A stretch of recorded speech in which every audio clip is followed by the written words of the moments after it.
काय करायची सुरुवात? लोकसभेची निवडणूक टप्प्याटप्प्याने पुढे सरकते. उद्या महाराष्ट्रातला दुसरा टप्पा होतोय. पूर्वी लहानपणी असं आपण सगळ्यांनीच ऐकलं असाल की भूताची भीती वाटल्यानंतर, रामाचा जप केल्यानंतर भूत पडायचे असं म्हणायचे. खरं खोटं मला कल्पना नाही. भाजपची अवस्था विचित्र झाली. भाजपला पराभव समोर दिसायला लागल्यानंतर ते आता राम राम राम राम म्हणायला लागलेले आहेत. हा नेहमीचाच त्यांचा उद्योग आहे. सुरुवातीच्या काळामध्ये ठीक होतं, पण 10 वर्ष देशाची सत्ता. मला आजही आठवते की 2014 साली जेव्हा आम्ही युतीमध्ये होतो आणि युतीतला एक सहकारी पक्ष म्हणून तत्कालीन राष्ट्रपती महोदय प्रणव मुखर्जी यांच्याकडे आम्ही गेलो होतो. तो क्षण माझ्या डोळ्यासमोर आहे. स्वतः राष्ट्रपती सुद्धा नाही म्हटलं तरी आश्चर्यचकित होते. देशाला सुद्धा एक आनंद आणि आश्चर्य वाटलं होतं, कारण बऱ्याच वर्षांनंतर एका पक्षाची सत्ता आली होती. आम्ही एनडीए म्हणून एकत्र जरूर होतो, पण तेव्हाही भारतीय जनता पक्ष हा बहुमताचा आकडा त्यांनी स्पर्श केला होता. त्यानंतर त्यांनी नोटबंदी केली. मग 19 साली पुन्हा सत्तेवर आले. 300 त्यांनी स्पर्श केला. 370 कलम काढलं. आम्ही तेव्हाही सोबत होतो. आता मात्र त्यांच्या मनातली 5वी एक इच्छा ही देशासमोर आलेली आहे.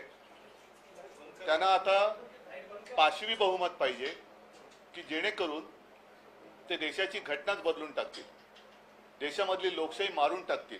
आणि ही त्यांची स्वप्न ही आता उघड झालेली आहेत. असो, मी त्या विषयामध्ये तूर्त तरी आता जाणार नाही, कारण प्रचार सभांमध्ये मी त्यावर बोलत असतो. काँग्रेसनी त्यांचा जाहीरनामा सादर केलेला आहे. इंडिया आघाडीचा जाहीरनामा झालेला आहे. आमच्या महाराष्ट्रातील सहकारी पक्ष राष्ट्रवादीनी केलेला आहे. मला वाटतं पवार साहेबांचे केलं की त्यांनी केलं. आणि आता असली कोण आहे नकली कोण आहे पूछो हमसे जरा असं झालेलं आहे. तर पवार साहेबांच्या राष्ट्रवादीने पण जाहीरनामा प्रसिद्ध केलेला आहे. मी सुरुवातीसच आपल्याला म्हटलं होतं की जर आवश्यक वाटला तर आणि तेवढ्या पुरतच आम्ही शिवसेनेचा वचननामा प्रसिद्ध करू. याचं कारण असं की इंडिया आघाडी एक आघाडी म्हणून जे सरकार येणार आहे त्या सरकारमध्ये साहजिकच आहे शिवसेना हा घटक पक्ष असेलच. आणि इंडिया आघाडीचा जो काही जाहीरनामा आहे तो पूर्ण करून घेण्यासाठी आम्ही वचनबद्ध असूच. मात्र आज महाराष्ट्रासाठी ज्या काही गोष्टी आम्हाला प्राधान्याने वाटतात की या व्हायला पाहिजेत केंद्रात सरकार आल्यानंतर, त्या आम्ही शिवसेनेच्या वतीने वचननाम्याच्या माध्यमातून प्रकाशित करतो आहोत आणि त्या आपल्या माध्यमातून महाराष्ट्रातील जनतेच्या समोर ठेवत आहोत. दिवाकरजी रावते शिवसेना ज्येष्ठ नेते, त्यांना मी सांगतोय. नाही बसा बसा बसा. सॉरी हां, हे करा. हे 2 कॉपी सगळ्यांना द्या. एक माझ्या हातात द्या वाचायला. नाही, एक माझ्या एकच द्या, बाकी द्या. कागद जरा फारच सुलसुलीत केलेलं आहे. तर हां ठीक आहे. एक असा आणि एक ठेवा ना असा. हा बाजूला. हा वचननामा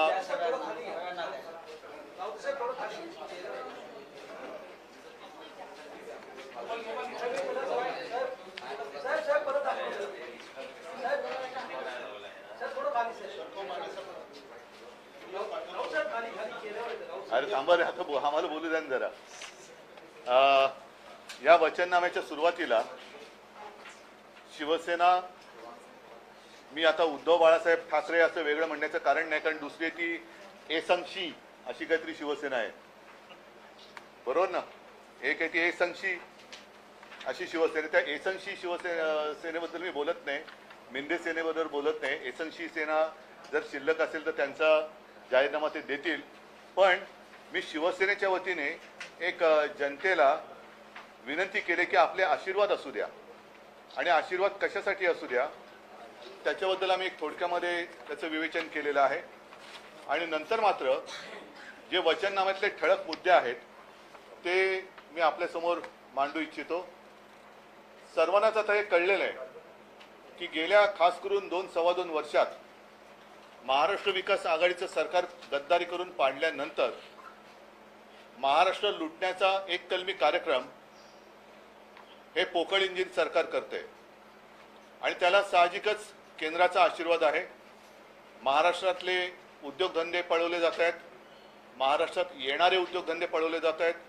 हिरे व्यापार, हिरे बाजार तो पळवला, क्रिकेटची मॅच पळवली, फिल्मफेअर अवॉर्डचं फंक्शन पळवलं, सगळ्याच गोष्टी पळवल्या जात आहेत आणि महाराष्ट्राचं वैभव हे लुटलं जाते.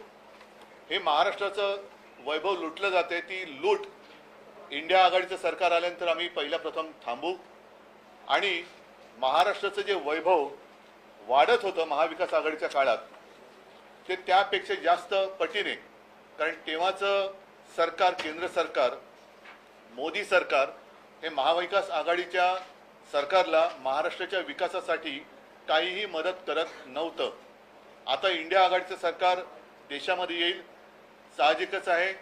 येत्या काही महिन्यांमध्ये विधानसभेच्या निवडणुका झाल्यानंतर महाविकास आघाडीचं सरकार राज्यात सुद्धा येईल आणि दोन्हीकडे आमच्या आघाडीची सरकार आल्यानंतर जो काही एक खड्डा या मोदी सरकारने महाराष्ट्रामध्ये पाडलेला आहे तो भरून काढून अधिक जोमाने आम्ही महाराष्ट्राचं वैभव पुन्हा एकदा प्राप्त करून देऊ.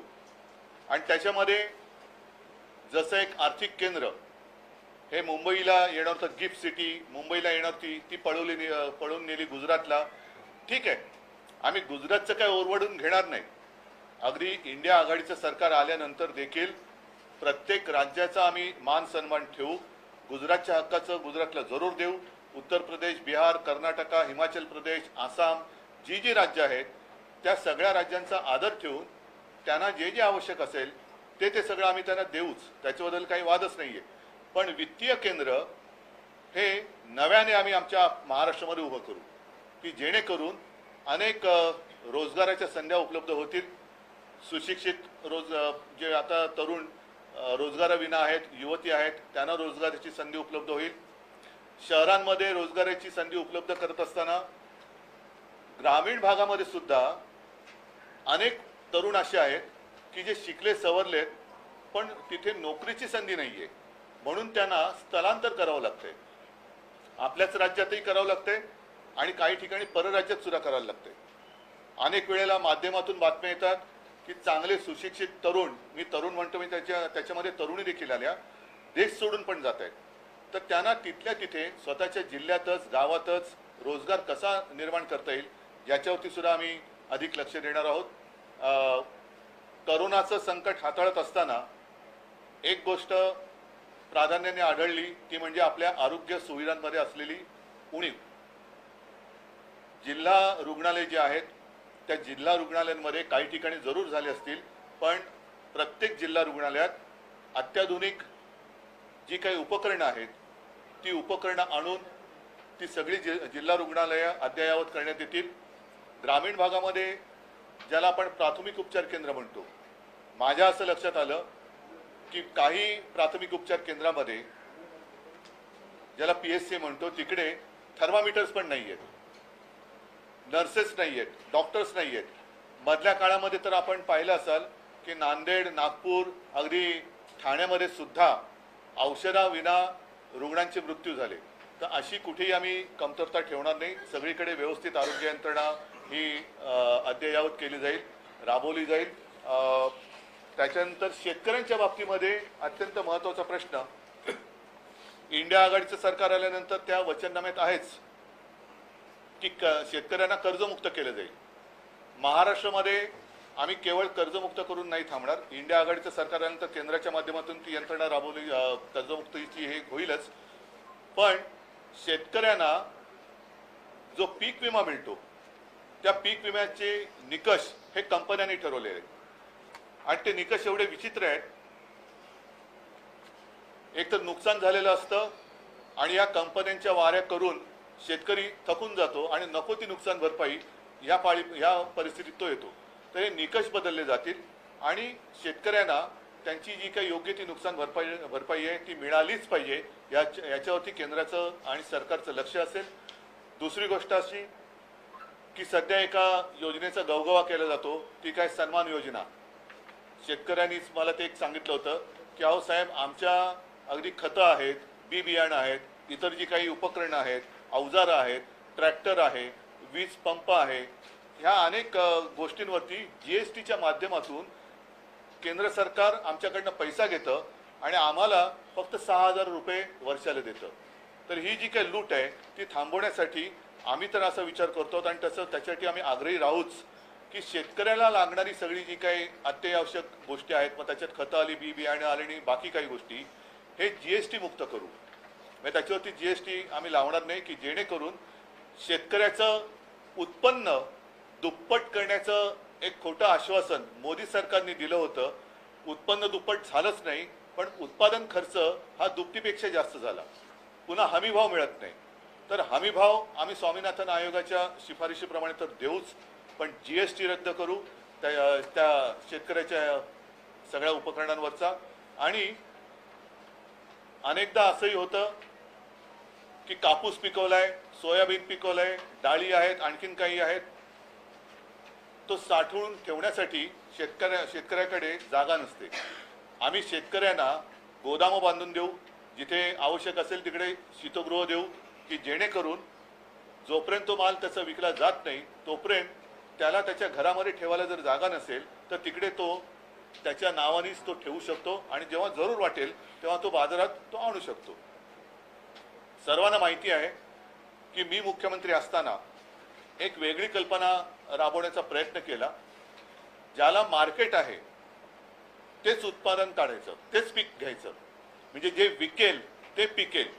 आणि त्याच्यासाठी माझी एक कल्पना होती, कृषी खात्यामध्येच एक रिसर्च म्हणजे सर्वे करणारं केंद्र स्थापन करायचं की जगभरामध्ये पुढच्या वर्षी कशाला भाव आहे, कशाला डिमांड आहे, देशभरामध्ये कोणत्या पिकाला उद्या मागणी असणार आहे, आणि तसं शेतकऱ्याला एक मार्गदर्शन करून ते पीक घ्यायचं की जेणेकरून शेतकऱ्याला बाजारभाव नाही, हमीभाव नाही म्हणून कपाळावरती डोक्याला हात लावून बसण्याची वेळ येणार नाही. तर शेतकरी ज्याला उद्या ज्या मालाला मागणी आहे तेच पीक घेईल आणि त्याला हमखास भाव मिळेल, अशी सुद्धा आमची एक मांडणी आम्ही करणार आहोत की जेणेकरून शेतकरी हा कर्जमुक्त झाला पाहिजे.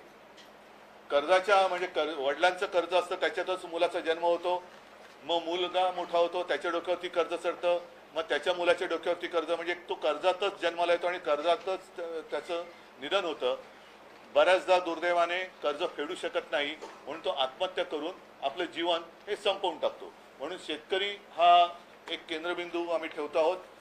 बेकारीची समस्या आहे त्याच्याबद्दल सुद्धा मी सांगितलं की उद्योग स्नेही असं वातावरण राज्यामध्ये जे सध्या नाही आहे, आमच्या काळात होतं.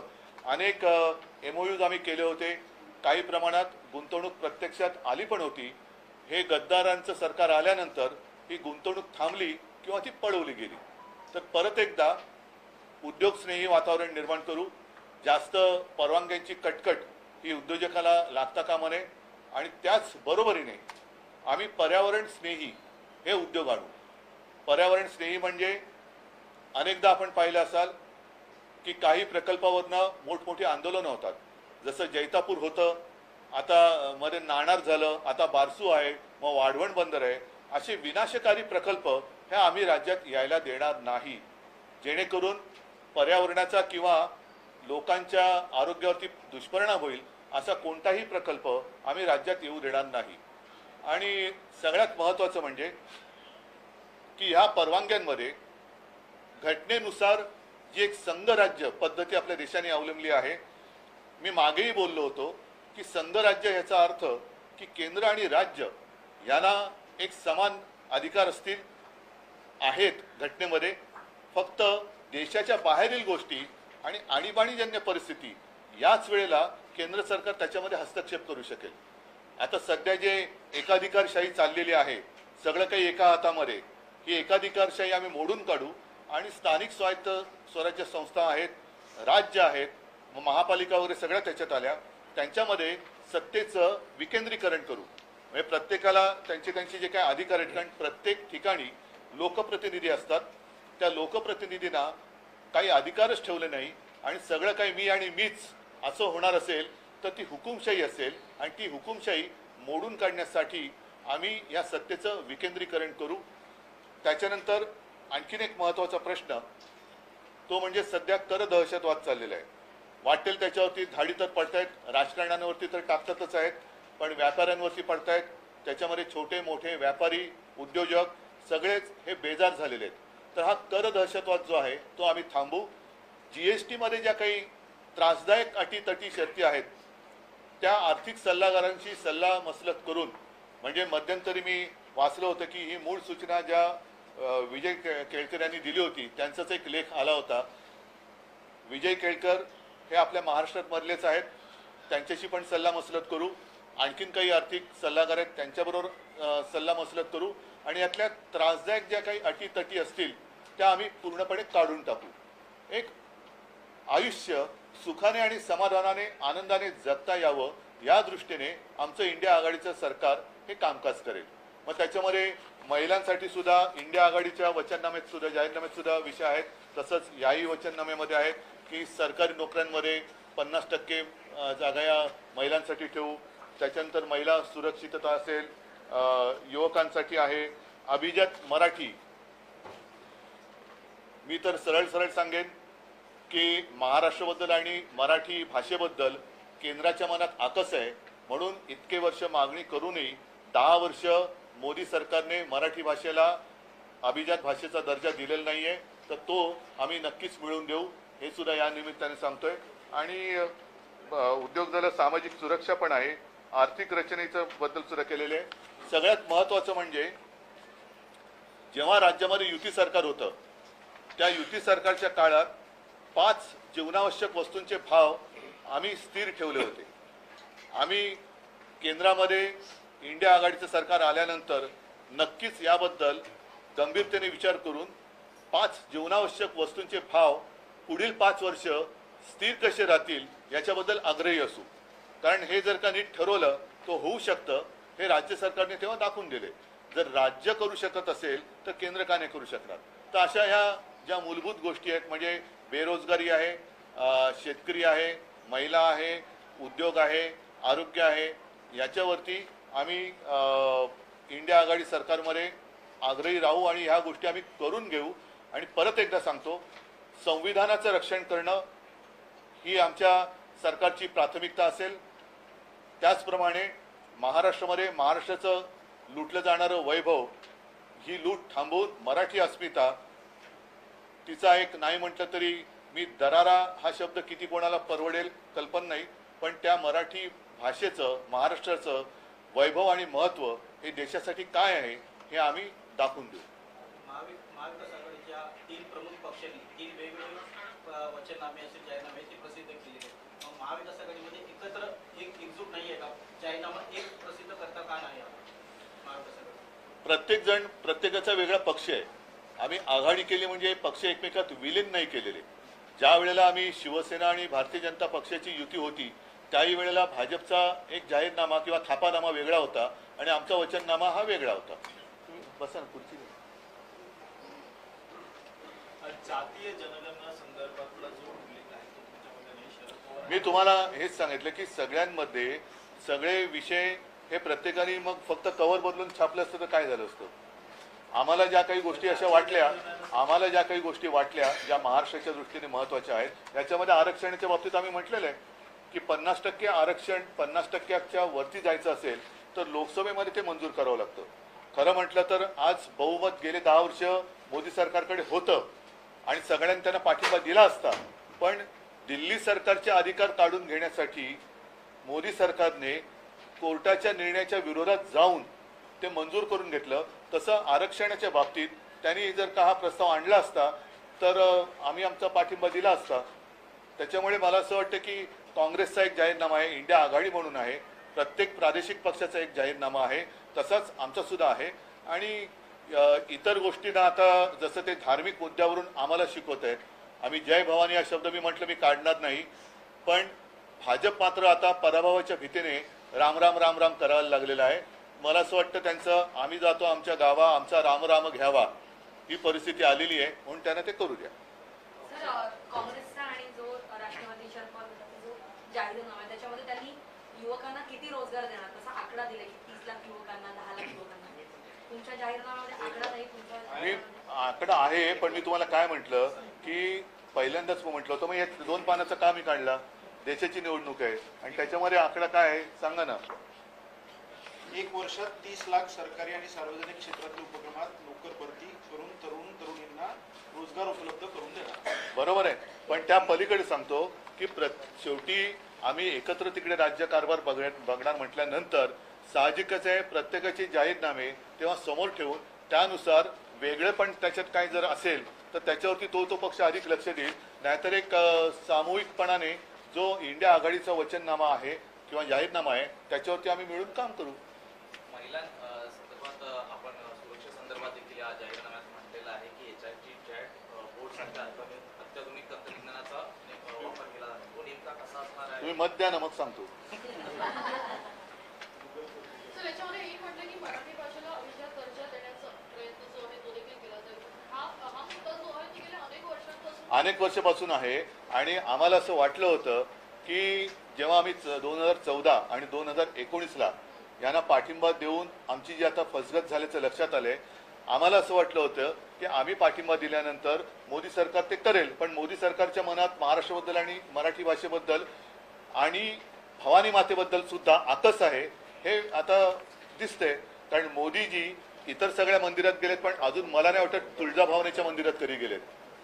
मी राम मंदिरात का गेलो नाही हे अमितच्या जाहीर सभेत विचारतात, तर मी आज जाहीरपणे विचारतोय मोदीजी किंवा शहा हे अजून माझ्या तुळजाभवानी मातेच्या मंदिरात का गेले नाही हा महाराष्ट्राच्या मनातील प्रश्न आहे. आणि मग त्यांनी मला प्रश्न विचारावा. आणि राम मंदिरामध्ये जेव्हा अयोध्येमध्ये हा सोहळा चालला होता तेव्हा तुमच्या सगळ्यांच्या साक्षीने मी नाशिकच्या काळाराम मंदिरात गेलो होतो, पण अद्याप परत एकदा सांगतो आता तर महाराष्ट्रामध्ये ते अनेकदा येत आहेत. मी काळाराम मंदिरात जाणार म्हटल्यानंतर घाईघाईने झाडू घेऊन मंदिरात पोहोचले होते, पण तसं तुळजाभवानीच्या मंदिरात मोदीजी किंवा शहाजी अद्याप आलेले नाहीत. आंदोलन वगैरे केले पण पर्यावरणाविषयीच्या जाहीरनाम्यामध्ये काही उल्लेख नाही. मी आता बोललो ना तुम्हाला जे घातक प्रकल्प आहेत त्याच्याबद्दल आम्ही म्हटलेलंच आहे, दिले ना. तो जे विनाशकारी प्रकल्प आहेत पर्यावरणाचा मुद्दा इंडिया आघाडीच्या सरकारमध्ये पण आलेला आहे जाहीरनाम्यात आणि काँग्रेसच्या पण आलेला आहे. पण पर्यावरणाला घातक ठरणारे व विनाशकारी प्रकल्प म्हणून जनतेच्या मनात भीती निर्माण करणारे प्रकल्प नाकारण्याचा अधिकार राज्य सरकारला मिळवून देऊ. आणि आम्ही परत एकदा जाहीर सांगतो की बारसू रिफायनरी असेल किंवा वाढवण बंदर आहे, विनाशकारी प्रकल्प उदाहरणार्थ जैतापूर बारसू वाढवण यासारखे पर्यावरण आणि जनजीवनास घातक ठरणारे प्रकल्प आम्ही महाराष्ट्रात येऊ देणार नाही. आपण अनेकदा सैनिकांबद्दल उल्लेख केलेला आहे, सैनिकांच्याबद्दल उल्लेख केलेला आहे. आपली शिवसेनेची अग्निवीर या योजनेबद्दलची नेमकी त्याच्यात काँग्रेस आणि इंडिया आघाडीच्या जाहीरनाम्यात दिलेला आहे. त्याच्यामुळे मी त्याने दिल्या त्या गोष्टी सगळ्या रिपीट नाही केल्या ज्या मला असं वाटलं की महाराष्ट्राच्या दृष्टीने महत्त्वाच्या आहेत. त्या म्हणून तर हा एवढा पातळ आम्ही जाहीरनामा ठेवलेला आहे. उगाच आगडबंब घेऊन उशाची घेऊन झोपण्यासाठी तो केलेला नाहीये. केंद्र सरकारच्या नोकऱ्या निर्माण होणार, केंद्र सरकारच्या ज्या नवीन नोकऱ्या निर्माण होणार त्यामध्ये 50% महिलांसाठी राखीव नोकऱ्या त्याचा एक वेगळा परिणाम होऊ शकतो. 50% वाईट का मग चांगले की वाईट नोकर भरतीवरती परिणाम हो, पण चांगले की वाईट आहे हो, पण महिला हा घराचा आधारच असते, महिला घराचा आधारच असते. त्याच्यामुळे महिलांना नोकऱ्या दिल्या तर वाईट काय? पेट्रोलच्या दरासंदर्भात सांगितलेलं आहे, मात्र पेट्रोलचे दर जेव्हा केंद्र सरकारने कमी केले त्यानंतर राज्यांना कमी करण्यासाठी सांगितलं होतं, मात्र महाराष्ट्राने केलं नाही अशी एक टीका वारंवार होताना पाहायला मिळते. आता त्यावेळेला जी परिस्थिती होती केंद्राने कमी केले, पण केंद्राने किती कमी केले होते त्या बदल्यामध्ये केंद्र किती केंद्रामध्ये बाकीच्या वेळेला त्यांनी जे काही कमावलेले होते तसे काही राज्यांनी कमावलेले नव्हते. कुठल्या बाबतीत? कुठले म्हणजे इतर ज्या कराच्या बाबतीतून पेट्रोलच्या माध्यमातून जेव्हा आंतरराष्ट्रीय मार्केटमध्ये पेट्रोलचे दर कमी होते त्याही वेळेला केंद्र सरकारने चढ्या भावानेच पेट्रोल राज्यांना दिलं होतं. आज काँग्रेसचे नेते सांगलीमध्ये प्रचारासाठी गेले होते. नाना पटोले असं म्हणते ज्यांनी सांगलीला दृष्ट लावली त्यांची मी दृष्ट उतरवणार, अशा प्रकारे नाना पटोलेंनी म्हटलं. म्हणजे त्यांनी हा अप्रत्यक्ष त्यांनी बंडखोरी केलेला नाही इशारा आहे. चला संजयजी रद्द करू हा एक महत्वाचा मुद्दा आहे. हो मी तो सांगितलं शेतकऱ्यांचा इतनी सारी बात हिंदी में करता. हाँ बैठे ना अब जरा अभी थोड़ी हिंदी में बात करनी है. ऐका शेतकऱ्यांसाठी जे मी पुन्हा एकदा त्याचा पुनरुच्चार करतो की शेतकऱ्यांना जीएसटीच्या माध्यमातून जी पिळवणूक होते आणि उपकार केल्यासारखं त्यांना 6,000 रुपये दिले जातात तर ही शेतकऱ्यांची जीएसटीच्या माध्यमातून होणारी पिळवणूक आम्ही थांबवू. तर सांगलीच्या जागेवरून विश्वजित कदमांनी सांगितले की मला सांगलीचा विषय जाहीरनाम्यात नाहीये. सांगलीची जागा आमचे महाविकास आघाडीचे चंद्रहार पाटील प्रचंड बहुमताने जिंकणारच. सर, हिंदी में जानना चाहेंगे, आज आपने अपना वचन पत्र जारी किया है, महाविकास आघाड़ी के स्टेट भी घटक दल है, अलग अलग अपने मैनिफेस्टो जारी कर रहे हैं. आज आपने अपने मैनिफेस्टो को वचन पत्र का नाम दिया है, क्या कहना चाहेंगे सर? मैं किस पर बात करूं? अलग अलग विचार वचन पत्र पे करूं. नहीं, अलग अलग आपने अपने मैनिफेस्टो में जो बातें कही जब हमारा गठबंधन भाजपा के साथ था तब भी हमारा वचन पत्र अलग ही हुआ करता था और भाजपा जो तला काय मराठी थापानामा जो है, हाँ और क्या कह सकता हूँ क्योंकि सब जुमला पत्र, हाँ जुमला पत्र अच्छा नाम है. भाजपा का जुमला पत्र अलग होता था और हमारा वचन पत्र अलग होता था. तो इसी प्रकार से अब कांग्रेस का भी वचन पत्र मैं कहता हूँ, इंडिया का वचन पत्र खास कर शिवसेना का, हम अपने अपने नजरिया से सरकार कैसी चलनी चाहिए. और इसलिए मैं कहता हूँ कि अब वो दिन गए जब हमें लगता था कि देश को एक ही नेता होना चाहिए, लेकिन एक नेता का मतलब तानाशाह नहीं. अब जो दिखाई दे रहा है अपना देश तानाशाही की ओर कोई ले जा रहा है और तानाशाही को अभी खत्म करने का अवसर मिला है, हमें मौका है. तो अभी तानाशाही को खत्म करो और जिसे मिलीजुली या सम्मिश्र सरकार कहते हैं, जो अटल जी ने चलाई हुई थी, मनमोहन सिंह जी ने चलाई थी, नरसिंह राव जी ने चलाई थी और तीनों सरकार ने अच्छी तरीके से काम किया था. तो अब अपने देश में जितने सारे राज्य हैं उनका सम्मान करते हुए केंद्र की सरकार चलनी चाहिए. ऐसे नहीं होना चाहिए कि सारे अधिकार मेरे ही हाथ होने चाहिए और सारे राज्य रोज सुबह एक कटोरा लेकर मेरे दरवाजे के सामने भीख मांगने के लिए खड़े हो. ऐसे हम नहीं होने देंगे. जितनी सत्ता है उसका विकेंद्रीकरण हम करेंगे. सर, ये भी है कि नौकरी को लेकर हर पार्टी अपने अपने तरीके से आंकड़े जारी कर रही है. आपके वचन पत्र में किस तरीके की नौकरी दिया जाएगा, क्या महिलाओं को प्राधान्य दिया जाएगा, क्या रहेगा, उसके बारे में पहले एक बात मैं कहना चाहता हूँ, कृपा कर खास कर गुजराती भाई बहने हैं वो अपना ऐसे मेरे बारे में ऐसी कोई गलतफहमी ना करे कि भाई गुजरात के खिलाफ हूँ, नहीं. लेकिन महाराष्ट्र को लूट कर जो गुजरात लेके जा रहे हैं उसको हम रोकेंगे, जरूर रोकेंगे. इसका मतलब ये नहीं है कि इंडिया सरकार आने के बाद हम गुजरात को कुछ अलग करेंगे, नहीं. गुजरात भी हमारा है और उसका जहाँ जिस पर अधिकार है तो वो तो हम देंगे. जैसे अन्य सारे राज्य है, उत्तर प्रदेश है, मध्य प्रदेश है, छत्तीसगढ़ है, आसाम है, हिमाचल, उत्तराखंड, सबका सबको हम अपना अपना अधिकार दे देंगे. अधिकार में जितनी सारी बातें आती है वो दे देंगे. लेकिन महाराष्ट्र का छीनकर जो अब लेके जा रहे हैं उसको तो हम रोकेंगे. और महाराष्ट्र की जितनी सारी बातें जैसे आने वाले उद्योग और जहाँ जो उद्योग यहाँ थे, डायमंड मार्केट था, गिफ्ट सिटी या वित्तीय केंद्र था, वो सारा यहाँ से वो चुरा कर लेके गए. जैसे शिवसेना चुराने की कोशिश की वैसे ये उद्योग चुरा रहे हैं. तो वो हम नहीं होने देंगे और फिर से हम यहाँ अलग एक इकोनॉमिकल सेंटर जहाँ रोजी रोटी मिलेगी लोगों को, वैसा हम यहाँ शुरू करेंगे. जीएसटी को लेकर भी आपने विरोध जताया, अपने वचन पत्र में भी कहा और मराठी में भी आप जीएसटी के खिलाफ काफी आक्रामक हुए हैं. विरोध करने की वजह क्या है? विरोध मैं जीएसटी को नहीं कर रहा हूँ, लेकिन जो टैक्स टेररिज्म है, टैक्स टेररिज्म वो बढ़ गया है। किसी के भी ऊपर रेट डाले जा रहे हैं। अपने जो उद्योगपति है वो काफी परेशान है और काफी सारा उद्योग वो यहाँ से बाहर शिफ्ट करने की अब सोच रहे। कुछ लोगों ने तो शिफ्ट किया। छोटे बड़े जो व्यापारी है उनके ऊपर भी जरा भी कुछ कमी आ गई तो सीधा उठाकर उनको जेल में डाला जाता है। तो जीएसटी में हम रिफॉर्म करेंगे, जीएसटी में रिफॉर्म करेंगे और सारा पैसा जो डायरेक्ट केंद्र के हाथ में जा रहा है वो गलत बात है। अपने अपने राज्यों का हिस्सा मिलना ही चाहिए। जैसे मैंने कहा कि आज शायद मुंबई देश की आर्थिक राजधानी है या नहीं है पता नहीं चल रहा है। एक जमाना तो था कि पूरे देश में जितना टैक्स केंद्र सरकार कलेक्ट करती थी अलग अलग कर के माध्यम से, उसमें अकेले मुंबई 35 से भी ज्यादा % टैक्स दिया करती थी। बाकी जो महाराष्ट्र है वो 6-7% देता था, मतलब 40% से ज्यादा टैक्स अकेले मुंबई और महाराष्ट्र देती थी। लेकिन उसके सामने महाराष्ट्र को जो मिलता है, मतलब 1 रुपया महाराष्ट्र ने दिया तो शायद 8 पैसा वापस मिलता है। तो ये तो हम नहीं होने देंगे। महाराष्ट्र को अधिक हिस्सा मिलना चाहिए। महाराष्ट्र में भी लोग हैं, लोग रहते हैं और जहाँ से ज्यादा टैक्स आपको मिलता है उसको आप मजबूत करो। सर एक तरफ भवानी शब्द को जो है वो एक तरफ भवानी शब्द को आक्षेप लिया है, लेकिन आपने अपनी महिलाओं की योजना को महालक्ष्मी नाम दिया है। तो फिर एक बार तो मैं क्या गलत कर रहा हूँ? मैंने क्या गलत किया है? एक बात मैं इसमें बताना चाहूंगा, क्योंकि हिंदी में बात करते हुए मुद्दा छूटना नहीं चाहिए।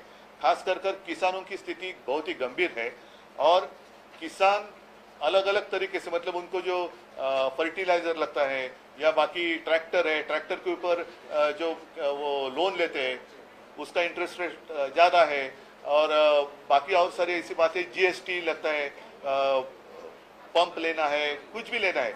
सिंपल चीज आहे, ज्याला शेततळ म्हणतो त्याच्यावरती जे कवर टाकावं लगता प्लास्टिक, उसके ऊपर जीएसटी है। ऐसे बहुत सारी चीजों पर जीएसटी लिया जाता है और उसके सामने किसान को सिर्फ 6,000 रुपए दिए जाते। तो ये तो अन्याय है। तो हम किसानों को जो जरूरी चीजें हैं कि खेती के लिए, उसके ऊपर लगा हुआ जीएसटी निकालेंगे। कर्नाटक की सरकार ने जो है सर ओबीसी के हिस्से का जो आरक्षण था वो लेकर मुसलमानों को दे दिया गया है, ओबीसी के साथ अन्याय कर रही है कांग्रेस, ऐसा प्रधानमंत्री नरेंद्र मोदी ने आज भाषण दिया है। आप इस पर देखो, मोदी जी एक मैंने कहा ना, बचपन में कहते थे कि अगर कहीं पर भूत दिखाई जाए, देखा तो नहीं मैंने कभी, लेकिन ऐसे लगा तो राम राम राम राम राम राम बोलो। तो अभी बीजेपी को सामने डिफीट दिखाई दे रहा है, वो हारने वाले हैं, इसलिए अभी राम राम राम राम राम राम करने वाले हैं। तो कुछ भी मुद्दा उछल रहे हैं, वो प्रधानमंत्री एक अपना एक गरिमा होती है और एक लेवल होती है, उसको छोड़कर बातें कर रहे हैं। जैसे उन्होंने हमारी शिवसेना को नकली सेना कहा, ये प्रधानमंत्री को शोभा नहीं देता।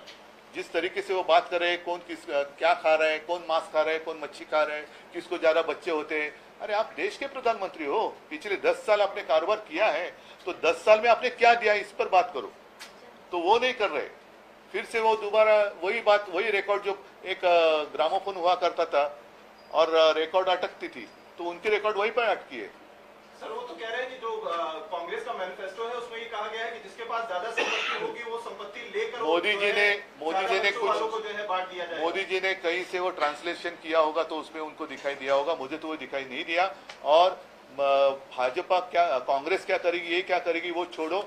आपने क्या किया, जैसे अभी आपने कहा कि जय भवानी शब्द पर उन्होंने आक्षेप ले लिया, लेकिन वो तो खुलेआम राम का प्रचार कर रहे हैं और आज तक कभी भवानी माता के मंदिर में भी नहीं गए हमारे।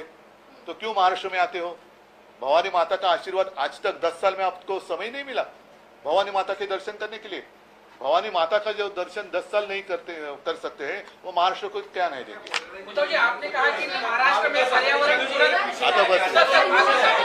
आघाडीच्या काळामध्ये देवेंद्र फडणवीस असतील, गिरीश महाजन असतील, आशिष शेलार आणि रवींद्र त्यांचा जाहीरनाम्यात उल्लेख नाहीये। चला, धन्यवाद।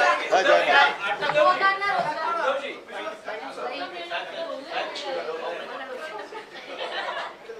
पोलराइजेशन जोर से बोलना चाहिए था ना, पोलराइजेशन